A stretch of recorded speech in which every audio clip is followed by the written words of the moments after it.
نحمدہ ونصلی علی رسولہ الکریم اما بعد۔ لاک ڈاؤن کی موجودہ صورتحال میں جمعہ اور دیگر نمازوں کے لیے مساجد میں جمع ہونے پر پابندی ہے۔ اسی طرح مساجد کے علاوہ دیگر جگہوں پر بھی اجتماع بھی ممنوع ہے۔ عید الفطر قریب ہے۔ کھلے ہوئے گراؤنڈ میں، عیدگاہوں میں، بڑے بڑے عیدگاہوں میں یا مساجد میں عید کی نماز پڑھنا ممکن نہ ہو تو ہم عید کی نماز کس طرح سے ادا کریں؟ تو اس کا جواب یہ ہے کہ نماز عید کی ادائیگی کے لیے مسلمانوں کے جمع ہونے سے اسلام کی شان و شوکت کا اظہار ہوتا ہے۔ اس لیے نماز عید ادا کرنے کے لیے اصلی حکم تو یہی ہے کہ کوئی عذر نہ ہو اور کوئی پریشانی نہ ہو تو عید کی نماز کھلے میدان میں بڑے عیدگاہ میں ہی ادا کی جائے۔ اس لیے لاک ڈاؤن کھلنے کی صورت میں کھلے میدان میں ہی، عیدگاہ میں ہی عید الفطر کی نماز کی ادائیگی کا اہتمام کیا جائے۔ البتہ موجودہ حالات میں حکومتی پابندی کی پیش نظر ان امور کا لحاظ رکھا جائے، ان باتوں کا خیال رکھا جائے۔ نمبر 1، اگر حکومت کی جانب سے کھلے میدان میں نماز عید پڑھنے پر پابندی ہو اور مساجد کی حد تک نماز عید پڑھنے کی اجازت ہو تو مسجد میں نماز ادا کی جائے۔ شہر یا علاقے کی ایک بڑی مسجد میں نماز عید کی ادائیگی ممکن ہو تو بہتر، ورنہ مختلف مساجد میں الگ الگ مسجدوں میں نماز عید پڑھنے کا اہتمام کیا جائے۔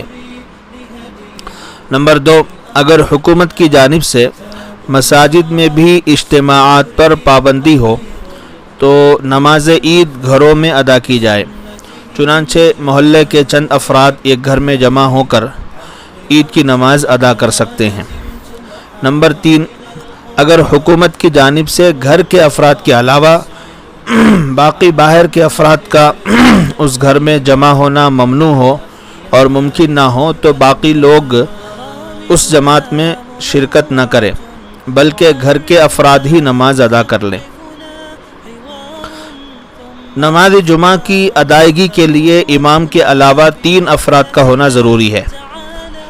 نماز عید میں بھی بہتر ہے کہ امام کے علاوہ 3 افراد ہوں، لیکن کسی وجہ سے اس سے کم لوگ بھی نماز عید ادا کریں گے تو نماز ادا ہو جائے گی، یعنی امام کے علاوہ 2 احباب ہوں تب بھی نماز عید پڑھ لی جائے۔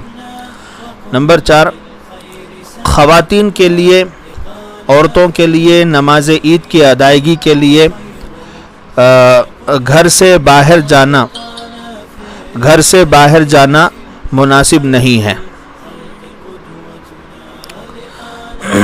میں ایک مرتبہ پھر اس کو دہرا دیتا ہوں۔ خواتین کے لیے نماز عید کی ادائیگی کے لیے گھر سے باہر جانا، عیدگاہ یا مسجد جانا مناسب نہیں ہے۔ البتہ گھر میں نماز عید ادا کرنے کی صورت میں خواتین بھی اس میں شریک ہونا چاہیں تو ہو سکتی ہیں۔ چنانچہ مردوں میں کوئی نامحرم ہو تو مردوں اور عورتوں کی صفوں کے درمیان کپڑا لٹکا دیا جائے تاکہ پردہ قائم رہے، اور اگر مرد سارے کے سارے محرم ہوں تو پردہ لٹکانے کی ضرورت نہیں ہے۔ مردوں کی صفوں کے پیچھے خواتین کا صف بنانا ہی کافی ہے۔ بچوں کو مردوں والی صفوں میں اور بچیوں کو خواتین والی صفوں میں کھڑا کریں۔ یہ تو جماعت کا حکم ہوا۔ اگر جماعت بنانا ممکن ہو تو 1 سے 3 یا 4 افراد ہوں تو جماعت بنانا ممکن ہے، جماعت بنا کر نماز عید ادا کرے۔ اب ایک ہی آدمی ہے تو وہ کیا کرے؟ ایسی صورت میں ایک مرد کے علاوہ کوئی دوسرے مرد نہیں ہے تو ایسی صورت میں ایسے لوگوں کے لیے حکم یہ ہے، فقہا نے اس کی تصریح کی ہے کہ وہ چاشت کے وقت میں 2 یا 4 رکعت چاشت کی نفل نماز ادا کر لیں۔ یہ عید کی نماز کے قائم مقام تو نہیں ہوگا، لیکن اللہ کی ذات سے امید ہے کہ اللہ تعالیٰ ثواب ضرور عطا کریں گے۔ تو ایک آدمی عید کی نماز ادا نہیں کرے گا بلکہ چاشت کے وقت میں چاشت کی نماز 4 رکعت ادا کر لے گا۔ اور 5ویں بات جو ضروری ہے اور ہر سال لوگوں کو بتائی بھی جاتی ہے، وہ ہے کہ عید کی نماز کا طریقہ کیا ہے۔ عید کی نماز کا طریقہ یہ ہے کہ پہلی رکعت میں ثنا پڑھنے کے بعد، یعنی تکبیر تحریمہ کہہ کر ہاتھ باندھنے کے بعد ثنا پڑھ لیں۔ ثنا کے بعد قرات سے پہلے، یعنی سورۃ الفاتحہ شروع کرنے سے پہلے 3 زائد تکبیریں پڑھی جاتی ہیں، اور دوسری رکعت میں قرات کے بعد رکوع سے پہلے 3 زائد تکبیریں کہی جاتی ہیں۔ پہلی رکعت میں زائد تکبیریں کہتے وقت ہاتھ کانوں تک اٹھا کر چھوڑ دیے جاتے ہیں، اور تیسری تکبیر کے بعد ہاتھ باندھ لیے جاتے ہیں، اور دوسری رکعت میں 3 زائد تکبیروں کے بعد چوتھی تکبیر کہہ کر نمازی رکوع میں چلا جاتا ہے۔ تو نماز عید کی ترتیب یہ ہے کہ 2 رکعت نماز پہلے ادا کی جائے، اس کے بعد سلام پھیرنے کے بعد دعا کی جائے۔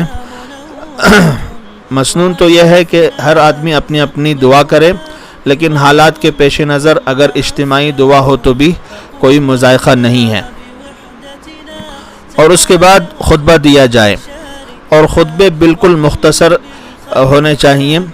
اگر عالم ہے، حافظ ہے، وہ تو اپنے حساب سے خطبہ دے لیں گے، لیکن اگر کوئی عامی آدمی یاد کر کے خطبہ دینا چاہتا ہے یا دیکھ کر دینا چاہتا ہے تو اس کے لیے بھی گنجائش ہے۔